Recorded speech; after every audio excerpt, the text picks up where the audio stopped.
Radhe Radhe. Episode 488 roses the golden moon event management department. Manager के पास एक call आया। उसने कुछ देर बात की और एम्प्लॉयज़ के पास आ गया। उसने ताली बजाकर अब सबका ध्यान अपनी ओर करते हुए कहा, अटेंशन एवरीवन। सबने उन्हें देखा। मैनेजर ने कहा, बहुत दुख के साथ बता रहा हूँ कि मिस्टर कपूर के बेटे की शादी के लिए जो डेकोरेशन आइडिया हमने भेजा था वो उन्हें पसंद नहीं आया और उन्होंने उन्हें रिजेक्ट कर दिया। ये सुनकर सबका मुंह उतर गया। मैनेजर ने कहा, लेकिन हमारे पास एक और चांस है। उन्होंने कहा है हम कुछ नया और क्रिएटिव सा डिज़ाइन उन्हें दें क्योंकि वो हमारी कंपनी से ही काम करवाना चाहते हैं। यह सुनकर सबका चेहरा खिल गया। मैनेजर ने कहा, तो मैं चाहता हूँ कि आप सब मुझे दोपहर तक दो ग्राफ तैयार कर दें और जिसका मुझे यूनिक लगेगा मैं उन्हें उनके पास भेजूंगा और सीईओ से रिक्वेस्ट करूंगा कि इस महीने की बोनस जल्दी देने के लिए। वंश और रितिका गोवा के वापस आ रहे थे। वो दोनों एयरपोर्ट से कार से घर के लिए निकल गए थे। रितिका के हाथ में एक कांच का बाउल था जिसमें उसने और वंश ने गोवा में कुछ रंगीन फिश कलेक्ट किया था जो देखने में काफ़ी प्यारे थे। रितिका अपना सर सीट पर टिकाकर कुछ सोच रही थी। उसका चेहरा एकदम गंभीर था और बार बार उसकी भौहें तन रही थीं। वंश कार ड्राइव कर रहा था। रितिका ने उसके हाथ में देखा। वंश की लंबी और खूबसूरत उंगलियां स्टीयरिंग व्हील पर कसे हुए थीं जिससे उसके हाथ की नसें उभर कर दिखाई दे रही थीं। रितिका ने उसे देखा और फिर वंश को देखने लगी जिसका चेहरा एकदम सीरियस था। वे लोग अभी जा ही रहे थे कि सिग्नल पर उनकी कार रुकी। वंश ने उसने और रितिका की तरफ से कांच का ऊपर कर लिया क्योंकि बाहर की शोर उन्हें इरिटेट कर रही थी। वंश ने अपने और रितिका की तरफ के कांच को ऊपर कर लिया क्योंकि बाहर की शोर उन्हें इरिटेट कर रही थी। तभी एक छोटी बच्ची ने विंडो ग्लास पर खटखटाया। वंश ने उसे देखा तो उस बच्ची ने शीशा नीचे करने का इशारा किया। पहले तो वंश ने उसे मना करना चाहा, फिर शीशा नीचे कर लिया।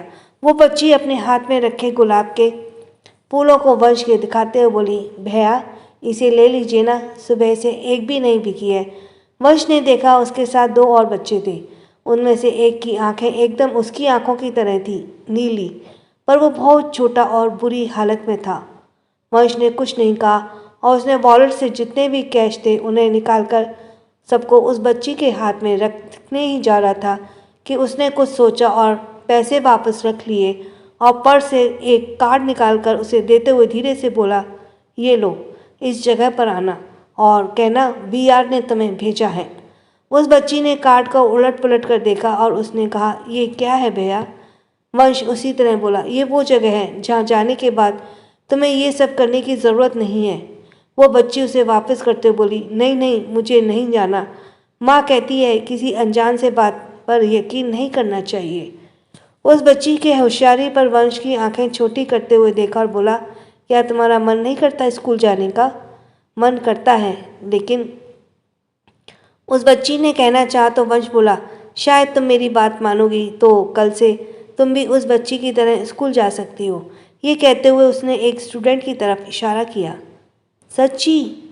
उस बच्ची ने कहा और वंश ने हाँ में सर हिलाया और बोला, हाँ मैं सच कह रहा हूँ। उस बच्ची ने खुशी खुशी वो कार्ड रख लिया। रितिका उन्हें खुसर फुसर करते देख रही थी।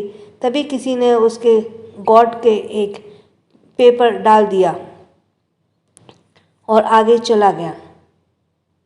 रितिका ने हैरानी से उसे देखा। वो उसे देखना चाहती थी पर उसने उसे वंश से छिपा लिया। तभी ट्रैफिक ऑफ हुआ और वे चले गए। वो बच्ची दूसरी तरफ आ गई जहाँ पर अब जाम लग रहा था। वो एक कार के विंडो से खटखटाते हुए बोली, भैया प्लीज़ इसे ले लो, ये आखिरी फूल बचे हैं, इसके बाद मुझे स्कूल जाना है। रितिका ने वंश से कहा, तुम इन्हें पैसे क्यों नहीं दिए? तुमने देखा ना वो कितनी बुरी हालत में है। वंश ने उसे देखा और अपनी आंखों में गॉगल्स चढ़ाते हुए बोला, और तुम्हें लगता है मेरे उन्हें पैसे देने के बाद वे लोग भीख मांगना बंद कर देते और उनकी हालत सुधर जाती? रितिका ने रियर व्यू मिरर से उस बच्ची को देखा जो एक कार वाले से पैसे ले रही थी। उसने नहीं में सर हिलाया। वंश ठीक कह रहा था। ये लोग कभी नहीं सुधर सकते। वंश बोला, इसीलिए मैंने उन्हें कुछ नहीं दिया। ये लोग ऐसे ही मांगने के चक्कर में कुछ नहीं कर पाते और वे खुद ही अपने आप को कमज़ोर समझने लगते हैं, और मुझे ऐसे कमज़ोर लोग बिल्कुल भी पसंद नहीं हैं। उसकी बात पर रितिका ने मुंह बनाया और कहा, तो तुम ही इनके लिए कुछ क्यों नहीं करते? तुम्हारे पास तो बहुत पैसा है। वंश ने अजीब सा मुंह बना लिया और बोला, ना, मुझे गरीबों का मसीहा बनने का कोई शौक नहीं है। यह सुनकर रितिका का चेहरा गुस्से से लाल हो गया। वो कार से बाहर देखने लगी। रितिका ने कहा, वंश, क्या तुम हमें घर छोड़ दोगे? मुझे दी और मॉम से मिलना है। वंश ने हाँ में सिर हिलाया और कार का डायरेक्शन बदल दिया। जिसका सब्सक्राइब करना रह गया और जल्दी से सब्सक्राइब करें कान्हा हम सबके कान्हा चैनल को और कंटिन्यू करें। दोपहर का वक्त। रूहानी आज ऑफिस में ही काम कर रही थी क्योंकि आज वो कहीं नहीं जा रही थी। वो कंप्यूटर में एक डिज़ाइन क्राफ्ट कर रही थी। कुछ देर बाद एक लड़की उसके पास आते हुए बोली, हाय रूहानी, लंच ब्रेक हो गया, आप लंच के लिए कैंटीन नहीं जा रही? रूहानी ने उसे देखा और अपना काम करने हुए रुक गई। वो बोली, हाँ, वो बस थोड़ा सा बाकी है, इसके बाद हम जाने ही वाले हैं। उस लड़की का नाम शिल्पा था और वो रूहानी के साथ काम करती थी। शिल्पा ने रूहानी को कंप्यूटर देखा और मुस्कुराते हुए बोली, वाह, ये तो बहुत खूबसूरत है। रूहानी खुश होते बोली, है ना? हम सोच ही रहे थे सबको हम मैनेजर के पास भेजेंगे। हमने और भी बनाई हैं, देखो। ये कहने के बाद उसने अपने बनाए डिज़ाइंस दिखाने लगी। शिल्पा ने कहा, यू आर ग्रेट। मैंने आज तक ये क्यों नहीं सोचा? अगर मैनेजर ने आपकी ये डिज़ाइन देख ली तो वो आपका पैर ही पकड़ लेंगे। रूहानी उसके हाथ पर मारते हुए बोली, ऐसा कुछ नहीं है, तुम खामखा हमें चने की झाड़ पर चढ़ा रही हो। शिल्पा हंसते हुए बोली, अरे मैं सच कह रही हूँ, मैंने सबके डिज़ाइंस देखे हैं और आपका सबसे अच्छा है। देखना, मैनेजर आपका डिज़ाइन चूज़ कर लेंगे। रूहानी खुश हो गई। तभी शिल्पा ने कहा, अच्छा चलो अब लंच करते हैं, काफ़ी वक्त हो गया है। रूहानी कंप्यूटर को ऑफ करते हुए बोली, ठीक है, चलो चलते हैं।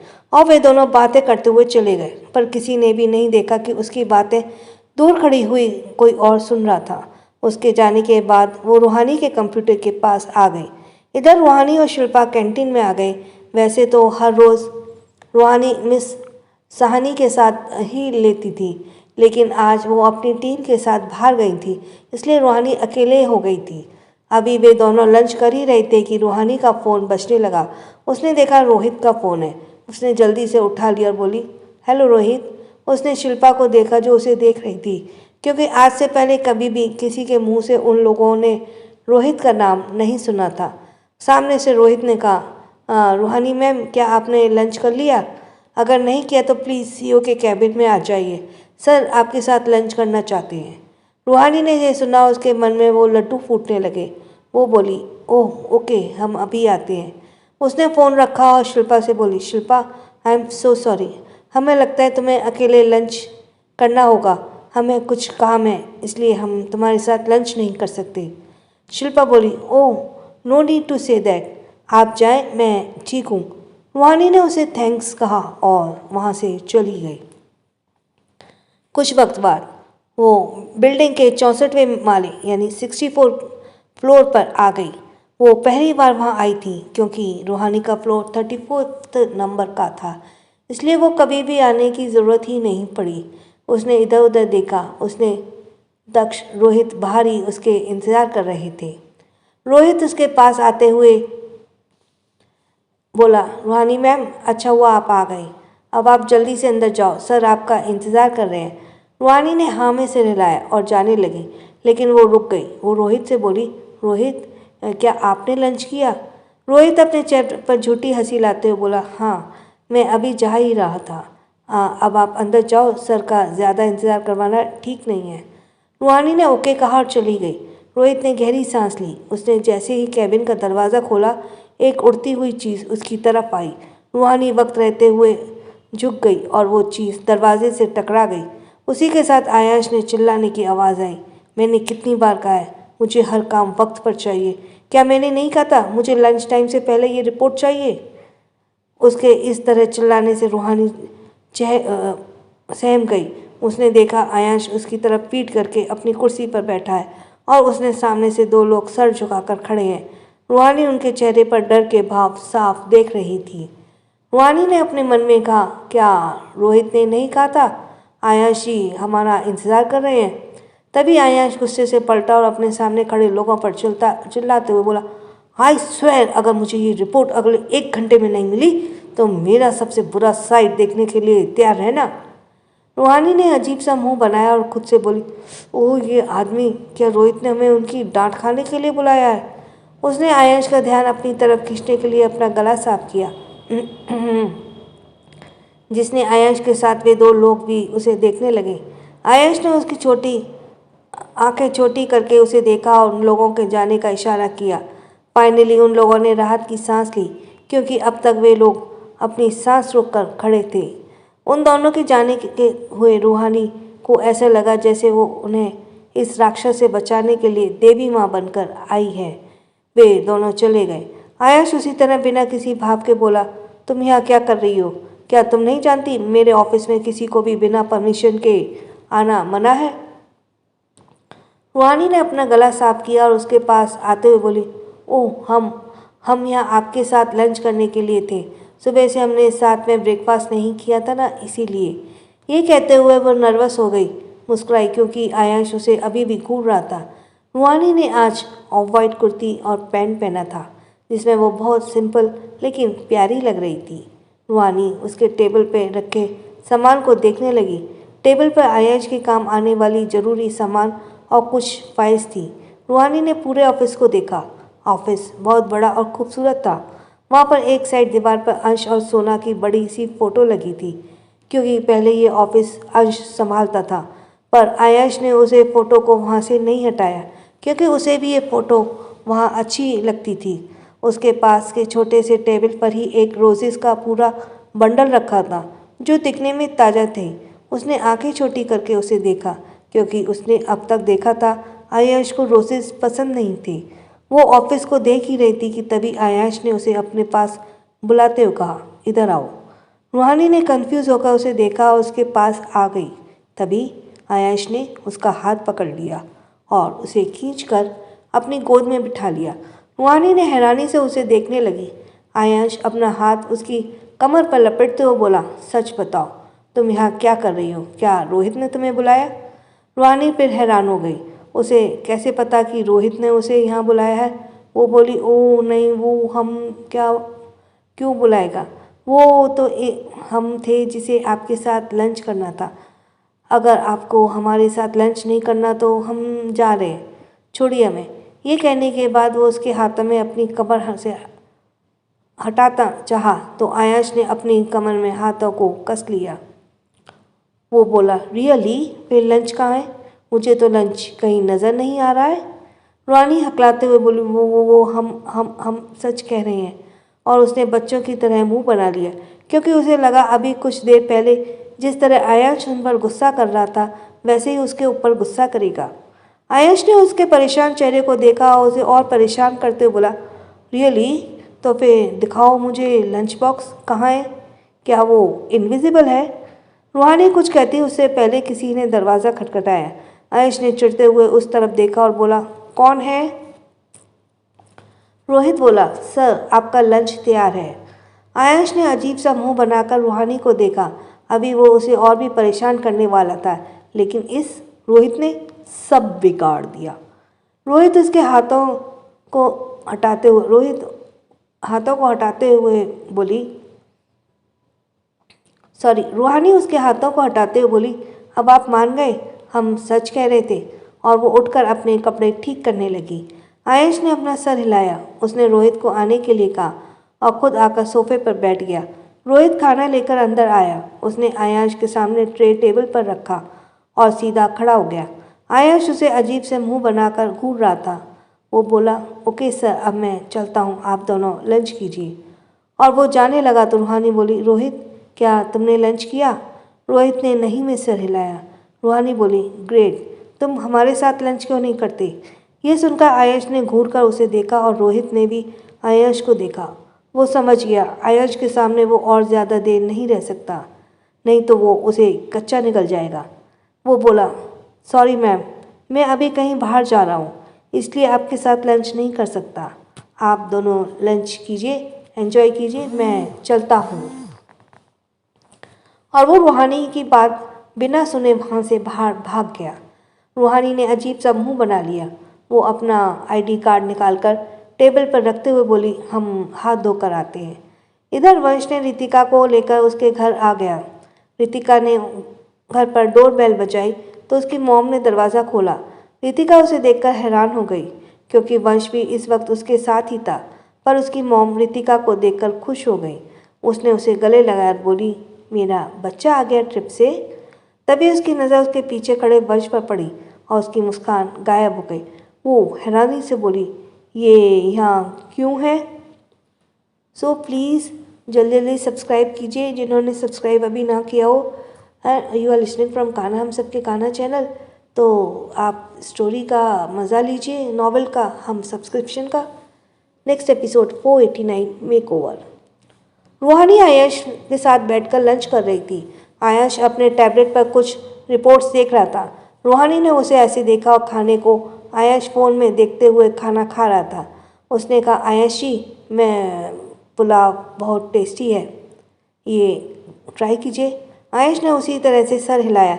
रूहानी ने उसे घूर कर देखा और बोली, रियली, पर हमें तो ये पास्ता ज़्यादा अच्छा लग रहा है।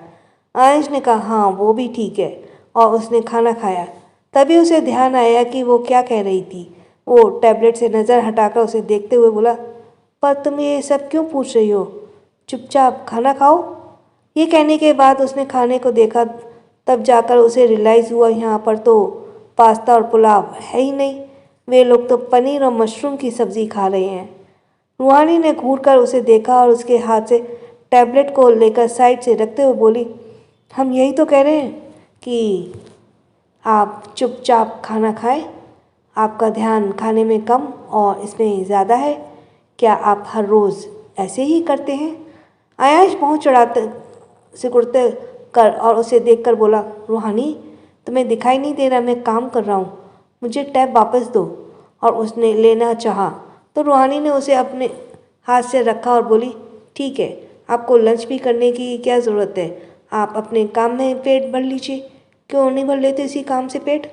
ये कहने के बाद वो खाने को समेटने लगी।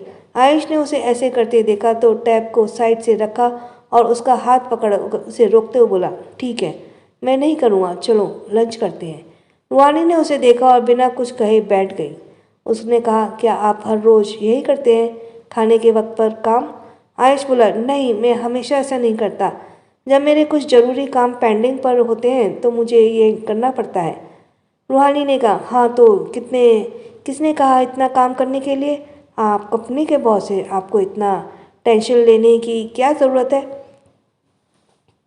उसके सवाल पर आयुष ने उसे कुछ देखा और बोला, जिस दिन मैं काम करना बंद कर दूंगा उस दिन ये कंपनी कंगाल हो जाएगी और मेरे अंडर काम करने वाले जॉबलेस हो जाएंगे। क्या तुम चाहती हो वे सब मेरी वजह से बेरोजगार हो जाएं? रूहानी ने नहीं में सिर हिलाया। वे दोनों लंच करने लगे। आयश ने रूहानी को देखा जो जल्दी जल्दी खाना खा रही थी। आयश ने पहले भी रूहानी को देखा था, वो ऐसे ही खाना खाती थी। वो उसका हाथ पकड़ते हुए बोला, हे, तुम इतना जल्दी जल्दी क्यों खा रही हो, जैसे तुम्हें कोई ट्रेन छूट रही हो? रूहानी ने उसे देखा और मुंह खाने से फुल था। वो इस तरह बहुत क्यूट लग रही थी। वो बोली, वो पता नहीं हमें इतना भूख क्यों लग रही है। वो कहने वक्त उसके मुंह से कुछ खाना बाहर आ गया। आयुष ने ये देखा और टिश्यू से उसके मुंह को साफ करने बोला, हाँ ये तो मुझे दिख रहा है, अब आराम से खाओ। रूहानी ने उसे अपने इतने पास देखा तो अपना खाना गले में अटक गया। उसे हिचकी आने लगी। आयुष ने ये देखा तो जल्दी से उसके सामने पानी का गिलास रखते हुए बोला, देखा अटक गया ना, तुम्हें हर चीज़ की इतनी जल्दी क्यों होती है? रूहानी ने जल्दी जल्दी पानी पी लिया और गिलास उसे देते हुए बोली, ना नहीं, इस वजह से नहीं था। और उसे फिर से हिचकी आने लगी। आयुष बोला, रियली? तो फिर तुम्हें ये हिचकी क्यों आ रही है? रूहानी ने जल्दी से बोला, ये तो आप हमारे इतने पास हैं। ये कहते हुए उसके गाल लाल हो गए। अंश को एहसास हुआ वो लगभग उसके ऊपर झुका हुआ था। वो सीधा बैठ गया और इधर उधर देखने लगा। उसने कहा, oh, I am sorry for that. Ruhani ने सिर हिलाया और अब वे दोनों चुपचाप खाना खाने लगे। कुछ ही देर में दोनों ने खाना खा लिया। रूहानी बोली, ठीक है, फिर अब हम चलते हैं। आयंश ने हाँ में सिर हिलाया। एक स्टाफ आकर टेबल साफ करने के बाद चला गया। उसके पीछे रूहानी भी चली गई। तभी आयंश ने देखा उसका आईडी कार्ड टेबल पर ही रह गया है। उसने उसे उठा लिया और देखने लगा। रूहानी सिंह रायजादा। वो मुस्कुराया। इधर सानवी अपने हाथ में एक बुके लेकर एक बड़ी सी बिल्डिंग के अंदर जा रही थी। उसने डार्क ब्लू कलर का फ्लोरल प्रिंट ड्रेस पहन रखा था। उसके घुटनों से थोड़ा नीचे था और उसके लंबे और खूबसूरत पैर बहुत अट्रैक्टिव लग रहे थे। वो पीले रंग के कपड़े में बहुत खिली खिली सी लग रही थी। सब उसे मुड़ कर देख रहे थे। वो रिसेप्शन पर आई और अपनी आंखों का चश्मा हटाते हुए बोली, excuse me mister Ranveer Kapoor हमें कहाँ मिलेंगे? रिसेप्शनिस्ट एक लड़का था। उसने सानवी को ऊपर से नीचे तक देखा, क्योंकि उसने आज तक पहले इतनी अट्रैक्टिव, क्यूट, हॉट और एलिगेंट लेडी कहीं नहीं देखी थी। वो बोला, मिस, क्या आपके पास सर से मिलने का अपॉइंटमेंट है? सानवी ने कहा, नहीं, हमारे पास अपॉइंटमेंट तो नहीं है। Let me call him. उसने अपनी ड्रेस से पॉकेट से फ़ोन निकाला और रणवीर को नंबर डायल किया, पर रणवीर ने उसका फ़ोन नहीं उठाया। सानवी ने फिर से ट्राई किया, तभी उसे रणवीर किसी से बात करते हुए उसकी तरफ आता नजर आया। उसने फ़ोन कान से हटाया और उसके पास आ गई। हाय रणवीर। रणवीर ने अचानक से उसे अपने सामने देखा तो हैरान हो गया। उसे उम्मीद नहीं थी कि सानवी यहाँ आ सकती है, वो भी इस तरह। उसने कहा, ओह हाय, पर तुम यहाँ क्या कर रही हो? सानवी ने मुस्कुराते कहा, तुमने हमारा फ़ोन अटेंड नहीं किया तो हम तुमसे मिलने आ गए। रणवीर ने कहा, ओह। उसने पॉकेट से फ़ोन निकाला तो देखा उसमें सानवी के कई मिस कॉल थे। उसने कहा, ओह आई एम सॉरी, मेरा फ़ोन साइलेंट पर है, इसलिए मुझे पता नहीं चला। सानवी ने कहा, ओह कोई बात नहीं, ये तुम्हारे लिए। ये कहते हुए उसने बुक्के को रणवीर की तरफ बढ़ाया। रणवीर ने उसे देखा। तभी उसके सामने खड़े इंसान ने कहा, ओह आप इतना सोच क्यों रहे हैं मिस्टर कपूर? आपकी गर्लफ्रेंड आपके लिए इतने प्यारे से फूल लेकर आई है। उसकी बात पर सानवी और रणवीर कपूर ने एक दूसरे को देखा और एक साथ बोले, नहीं, हम दोनों गर्लफ्रेंड बॉयफ्रेंड नहीं है, वी आर जस्ट फ्रेंड्स। और फिर एक दूसरे को देखने लगे। उस आदमी ने कहा, ओह माय मिस्टेक, मुझे लगा आप दोनों, क्योंकि आप दोनों साथ में अच्छे लग रहे हैं।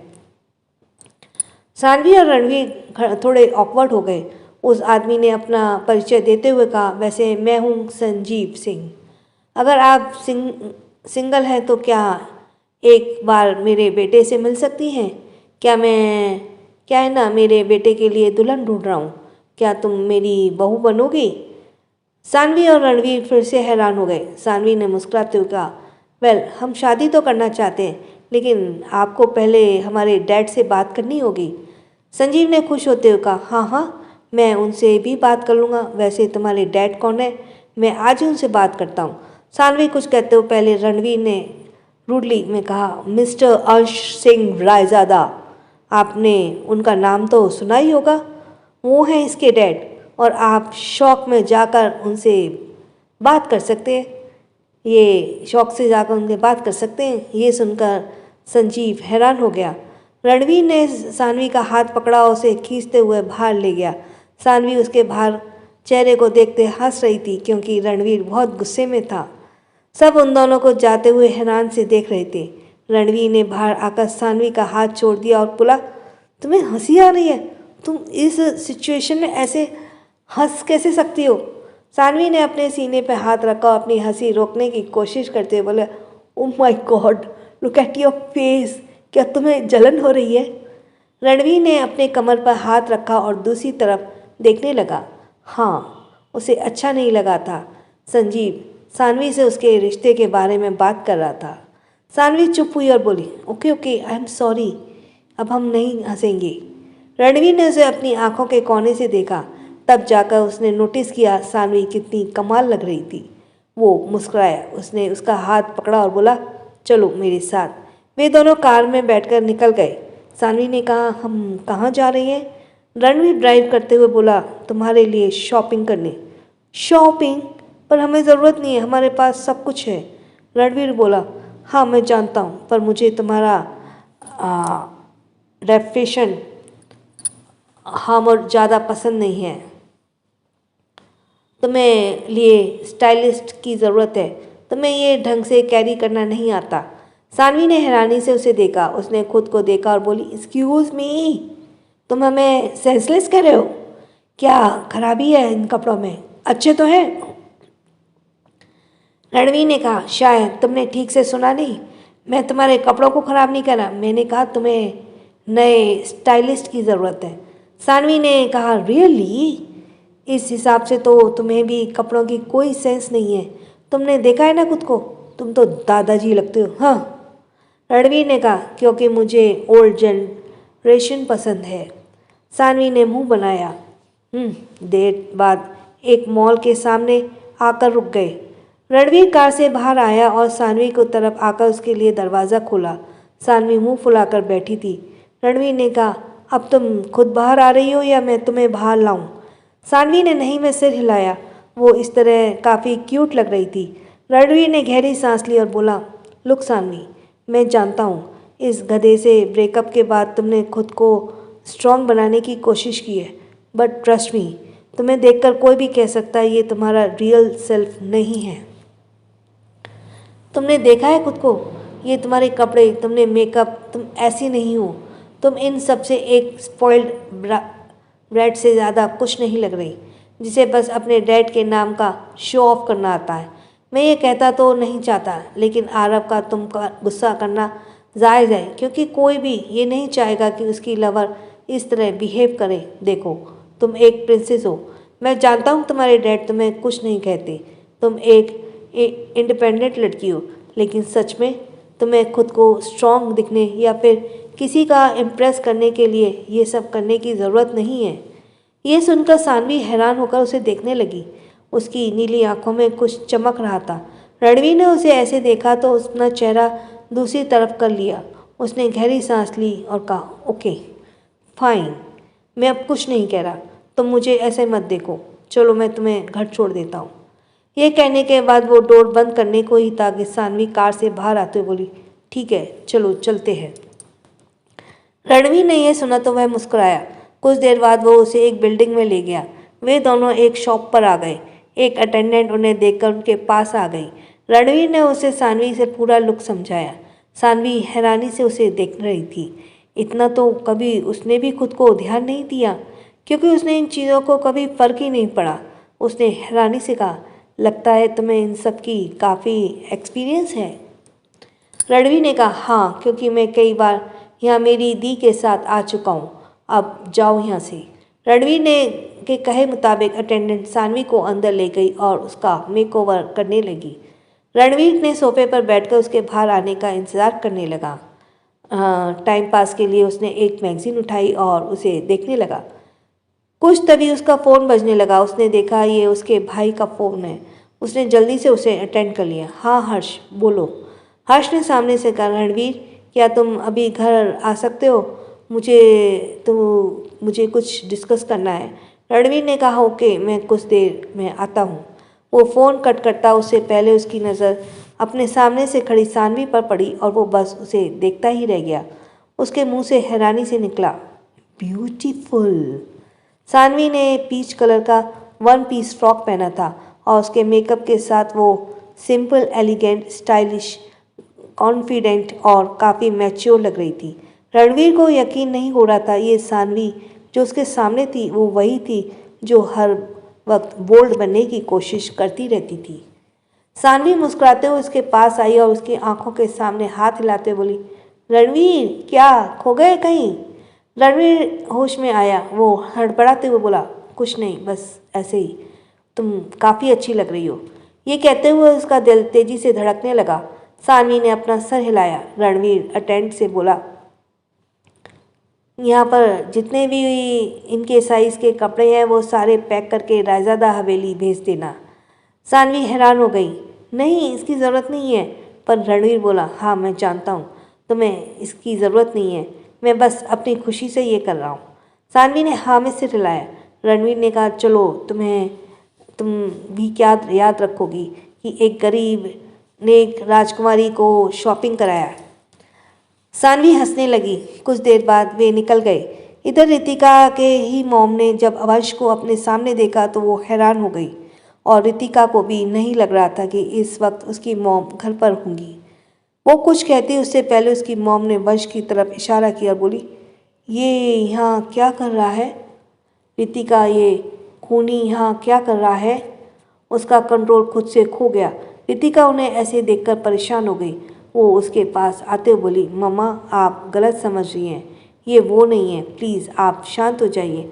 पर उसकी मॉम चिल्लाते बोली, इसने मेरे बेटे को मार दिया, ये खूनी है, ये यहाँ क्या कर रहा है? उसे पैनिक अटैक आ गया। वंश अपनी एक भौं उठाकर उसे देख रहा था, जैसे समझने की कोशिश कर रहा हो कि यहाँ क्या हो रहा है। रितिका अपनी मॉम को अंदर ले गई और अब भी वो चिल्ला रही थी, तुम इसे साथ क्या कर रही हो? इसने मेरे बेटे को मारा, ये खूनी है, अभी पुलिस बुलाओ। रितिका उसे सोफे पर बिठाते बोली, मम्मा आप पहले शांत हो जाइए, आपकी तबीयत खराब हो रही है। पर रितिका की मॉम अब जोर जोर से चिल्लाने लगी थी। रितिका ने देखा अब वो बेकाबू होकर बाहर जा रही हैं तो उसने दराज से इंजेक्शन निकाला और उसे इंजेक्ट कर दिया, जैसे ये उसका रोज़ का काम हो। कुछ देर बाद उसकी मॉम शांत हो गई। रितिका ने उसे सोफे पर अच्छे से बिठाया और वंश ने पास आते हुए बोला, आई एम सॉरी। वंश, पता नहीं मॉम को क्या हो गया, आई एम सॉरी। वंश ने कहा, कोई बात नहीं, तुम इनका ध्यान रखना, अभी मैं चलता हूँ। रितिका ने हाँ में सिर हिलाया। वंश ने उसे उसका फिश बॉल दिया और उसके माथे पर चूमते हुए वहाँ से चला गया। इधर रूहानी लंच के बाद डिपार्टमेंट में वापस आ गई। सब काम पर वापस आ गए थे। उसने जैसे ही कंप्यूटर ऑन किया तो उसने बनाए ग्राफ